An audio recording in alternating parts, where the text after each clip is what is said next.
ओम सर्वे भवन्तु सुखिनः, सर्वे सन्तु निरामयः, सर्वे भद्राणि पश्यन्तु, मा कश्चित् दुःखभाग् भवेत्।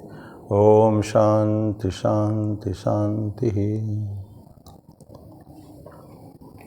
भगवान श्री रामकृष्ण देव, जगत जननी माँ शारदा जी और स्वामी जी को प्रणाम अर्पित करता हूँ। मेरे गुरुदेव पूजनीय स्वामी भूतेशानंद जी महाराज का मेरा प्रणाम और आपको प्रणाम है सबको। आज एक छोटी सी कहानी, बहुत छोटी सी कहानी है, उसके ऊपर चर्चा करें कि हमारा जिससे हम कर्म करते हैं ना, उसके इमीडिएट फल मिलता है हमको। सो लेट अस वेरी, ये कर्म के ऊपर जो कर्म का जो इफेक्ट है ऑन कैरेक्टर या अपने व्यक्तित्व के ऊपर बड़ा पावरफुल है, क्योंकि हम जानते नहीं हैं कि प्रत्येक कर्म का एक रिजल्ट हमको मिलता है, गुड और बैड। तो इसे कर्म योग में भगवान कृष्ण कहते हैं कि हमको क्या करना, दो काम तो करना पड़ेगा, भोक्तापन कर्तापन नहीं होना चाहिए। दूसरी बात, उसमें फल की आशंका नहीं करने का है, और कभी भी गलत काम, कोई अनएथिकल वर्क नहीं करना चाहिए। जिस पोजीशन में हम हैं, हमारे जीवन का जो वोकेशन है, जो भी काम करते हैं, वो मजदूर का काम हो सकता है कि मैनेजर का काम हो सकता है, लोएस्ट रंग में काम करने वाला व्यक्ति, सबसे नीचे वाला एकदम सब फ्लोर में एक फैक्ट्री में, उससे भी नहीं और भी कम, तो ऐसे सफाई कर्मचारी से लेकर टिल द एग्जीक्यूटिव डायरेक्टर और जीएम और एमडी और CEO, whatever you tell, सबके एक एक कर्तव्य होता है। और कर्तव्य निष्ठा के साथ अगर कर्तव्य को किया जाए, कर्म किया जाए, तो हमको शांति, अपने को एक सेटिस्फैक्शन, इंटरनल सेटिस्फैक्शन, शांति मिलेगी कि मैंने मेरा काम को ठीक किया है। कभी मेरे मन में ग्लानि नहीं होगी, नहीं मैं I am not doing my job. तो जितना मेरे को पैसा मिलता है, टू दैट एक्सटेंट मुझे अपने काम को करना चाहिए। एक छोटी सी कहानी है। एक राजा इसी बात के ऊपर उन्होंने थोड़ा मार्क किया कि उनका जो मिनिस्टर्स होते हैं, धीरे धीरे थोड़ा सा देश में चारों तरफ एक करप्शन, एक भ्रष्टाचार, एक जिसको कहते हैं कि वातावरण कुछ दूषित होता जा रहा है। देखा उन्होंने, कहीं कहीं छोटे जो काम पहले इजी हुआ करते थे, नहीं हो रहा है, it takes its own time, और कहीं ना कहीं corruption creeps into the system, भ्रष्टाचार अंदर आ जा रही है। लोग धीरे धीरे गलत भ्रष्ट होते जा रहे हैं, और स्लोली ये चीज़, जिसको काम चोरी भी कहते हैं, काम चोरी भी है, काम नहीं करना। तो जो काम नहीं करके, तो जो प्रोग्रेस, जो एक्सपेक्टेड, जो संभावित जो है उन्नति होनी चाहिए या काम के आगे बढ़ना चाहिए, वो नहीं हो रहा था। और देखते हैं धीरे धीरे हमारा राज्य के अंदर जो शासन प्रशासन, मिनिस्टर्स जो जितने मंत्री जो है, राजा पे तो मंत्री होता था ना, विभिन्न प्रकार के मंत्री होते थे, एक महामंत्री हुआ करता था। तो वो लोग भी धीरे धीरे उसी तरफ जा रहे हैं। तो राजा ने एक बार तय किया कि मैं एक परीक्षा लूँगा, मैं मंत्रियों की परीक्षा लूँगा सबसे पहले। और उन्होंने एक बार राज्यसभा में डिक्लेयर किया, एक तारीख दे दिया, फलाना ये दिन में एक तारीख दे दिया, इस तारीख में सारे मंत्री उपस्थित हो, और मैं 3 मंत्रियों की परीक्षा लूँगा एट रैंडम। किसका अभी बताऊँगा नहीं। तो जो तय तारीख जो था, उस दिन सारे मंत्री उपस्थित हुए। उन्होंने एट रैंडम सोचा, कुछ सुना होगा, कुछ आइडिया होगा कि ये मंत्री सभी ठीक नहीं होंगे, तो 3 को बुलाया, बाकी को विदा कर दिया, 3 को रखा, तुम तीनों का एक्सपेरिमेंट होगा। और बहुत छोटी सी, कोई बहुत बड़े काम हो तो आपको नहीं करना पड़े, छोटा सा काम। बोली महाराज, बोलते कि 3 प्रत्येक को एक बैग दिया, बड़ा बड़ा बैग। आप जाइए मेरे ऑर्चार्ड में, हमारे फलोद्यान में, जहाँ विभिन्न प्रकार के फल हैं, आप बहुत अच्छा फल तोड़ के लाइए, बैग भर के। बस यही आपका काम है, अच्छा फल आपको बैग पूरा झोला भरकर आप यहाँ लाइएगा। 3 चले गए अलग अलग जगह में। तो एक व्यक्ति जो था उसने बोला, बहुत बड़ा काम तो नहीं है और समय भी नहीं लगना है, तो मैं बहुत अच्छा फल तोड़ता हूँ, लेकिन जो सुंदर सुंदर पका हुआ फल, अच्छे टेस्टी, तो जानता है कौन कौन सा फल ज़्यादा टेस्टी है, तो उसको तोड़ तोड़ के चुन चुन कर बिल्कुल उसने लेके देखा भर नहीं पा रहा है, बैग उसका भर नहीं रहा है। लेकिन बोले ठीक है, भले 9 भरे, राजा जी ने बोला था कि बैग भर के लाना, अगर नहीं हो तो अच्छी चीज़ तो मिलेगा उनका, कम से कम राजा जी अगर भक्षण करना चाहेंगे फल को, अच्छी चीज़ तो उसका मिलेगी। तो उसने वो आधा या 3/4 जो भी है उसका लेके चले गए राजा के पास। बोले महाराज, रख दिया उनका, राजा ने उसको वेट करो। दूसरे व्यक्ति सोचा कि इतना समय देने की क्या जरूरत है, काम चोरी भी की जा सकती है, राजा कहाँ देखने वाला था, इतना बड़ा राजा, मैं क्या लेके जा रहा हूँ वो क्या देखेगा।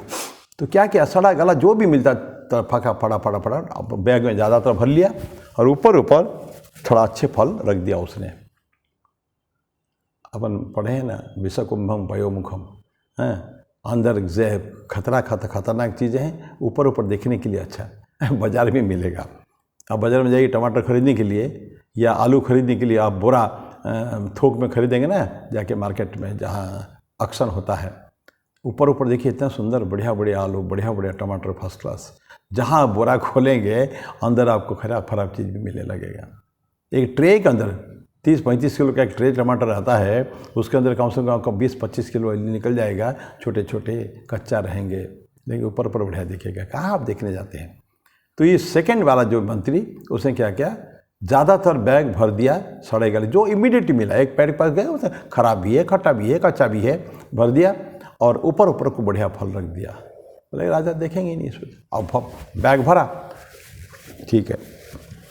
तीसरा व्यक्ति सोचा ये फल से बेकार की बातें हैं, हमको तो बैग भरने के मतलब है, बैग तो राजा कभी खोल के देखेगा ही नहीं।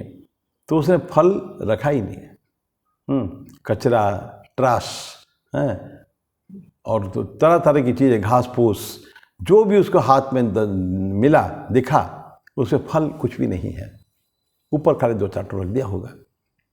अब 3 व्यक्ति आ गए राजा के पास, पता ही नहीं क्या। राजा बोले ठीक है, ले आए, भर के ले आए फल। हाँ महाराज ले आए।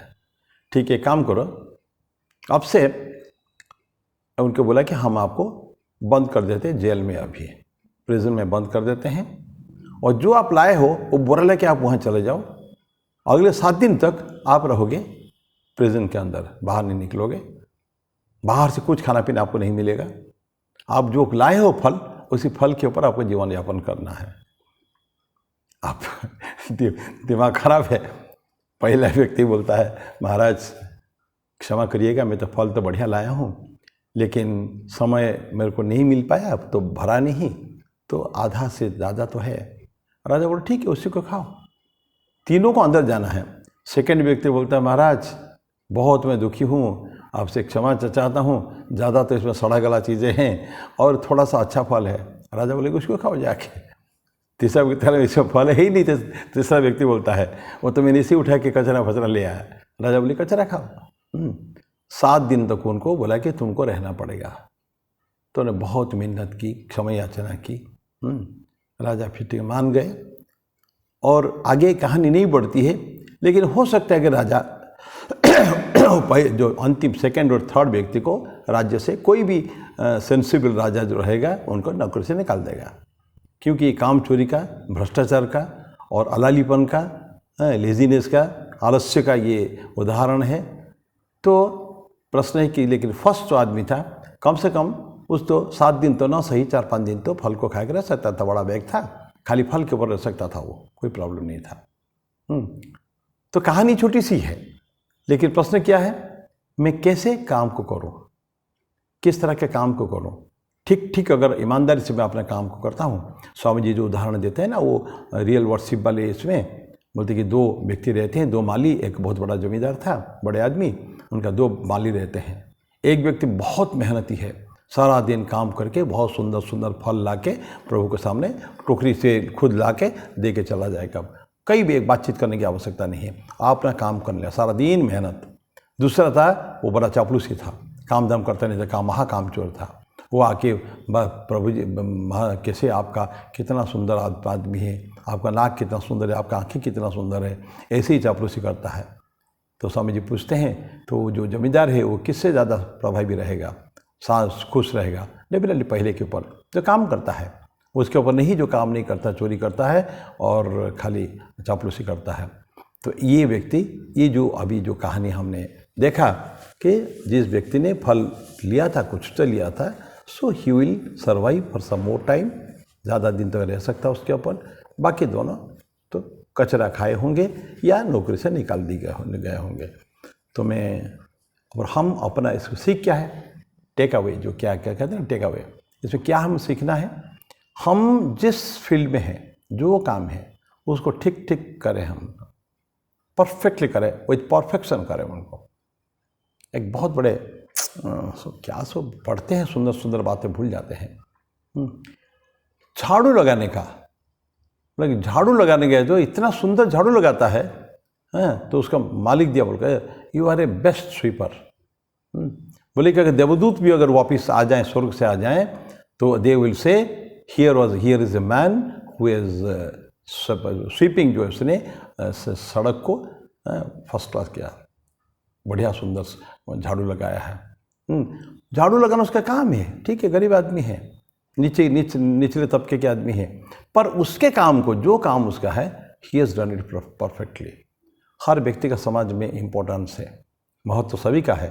स्वामी विवेकानंद कहते हैं एक जगह कि देखो, हम लोग बड़े या छोटे आदमी की बात करते हैं, जो स्वीपर, आजकल मेहतर वर्ड हम लोग यूज़ नहीं करते हैं, सफाई कर्मचारी, स्वामी जी जो मेहतर जो होते हैं, जिनका काम मल उठाना है और साफ सफाई को देखना है, एक दिन की अगर स्ट्राइक कर दें, वो अगर हड़ताल कर दें, तो कलकत्ता शहर के कितने लोग सड़ेगा, सारे वातावरण दूषित हो जाएगा, लोग रह नहीं पाएंगे। तो उनका भी महत्व है समाज में, संसार। तो कोई भी, जहाँ भी जो हम लोग हैं, जिस वोकेशन में हैं, तो अपने काम को हम लोग ठीक ठीक अगर करें तो समाज का कल्याण है, आत्म कल्याण तो ही। और मुझे अपना सेटिस्फैक्शन भी है, शांति, संतोष कि मैं मेरा काम को ठीक से किया। तो इसके साथ मैं इस कहानी को ही विराम दूँ। ओम शांति शांति शांति। हरि ओम तत्सत। श्री राम कृष्णार्पणमस्तु।